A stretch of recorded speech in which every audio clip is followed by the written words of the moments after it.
What is faith anyway? Is it superstition? Is it just tradition? Is it the way that we've been raised and sort of preconditioned? Is it mere distraction? Does it impact your actions? Do faith and reality have any interaction? Let's look at the life of Abraham, that archetypal faithful man. When God said, leave your home, your friends, your family, and just depend on me to lead you by my hand into a distant foreign land, a land that for now shall remain nameless, but in that place I'll make you famous. The one I picked as first foundation, father of a chosen nation. Those who bless you are blessed, those who curse you are cursed, and from your line there'll come a birth to bless all peoples on the earth. But more on that at a later date. For now there's just no time to wait, let's go. And Abraham said, okay, just give me an hour to pack my bags. And imagine if Abraham and Sarah knew what their journey had in store. You tricked a Pharaoh, your nephew left you, then you staged a nephew rescue. You were promised an offspring for every star, made mistakes with a servant girl named Hagar. The covenant of circumcision, a promise from God of his love and provision. You spoke with angels, saw 2 cities destroyed, and then came the birth of your baby boy, 25 years down the line when you were just a year older than 99.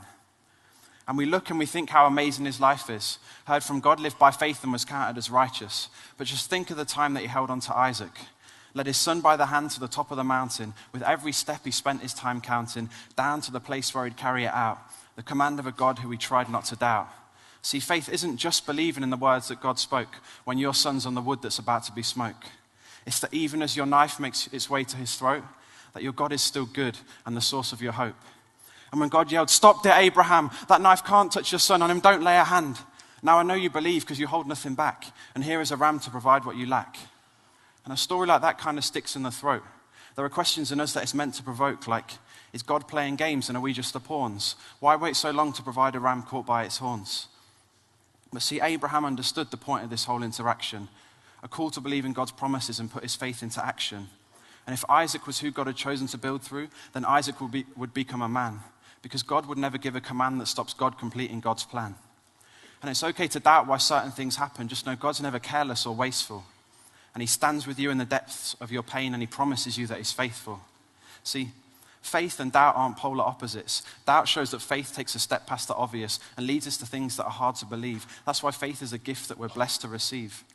But this isn't merely some wishful thinking, some fingers crossed lucky charm way to stop sinking amongst all the harsh truths of everyday life. Jesus, Santa, and Disney bring relief from the strife. No. This is faith based on fact that stands up to research. You don't switch off your brain on the way into church. But even as you build your case for defense, there are things that without faith wouldn't make any sense. Like, how could a man go from dead back to breathing? How could God take on flesh? Now that takes some believing. And how can one man bear the burden of many, especially the one who did not deserve any? How could God give his life to bring us back to him?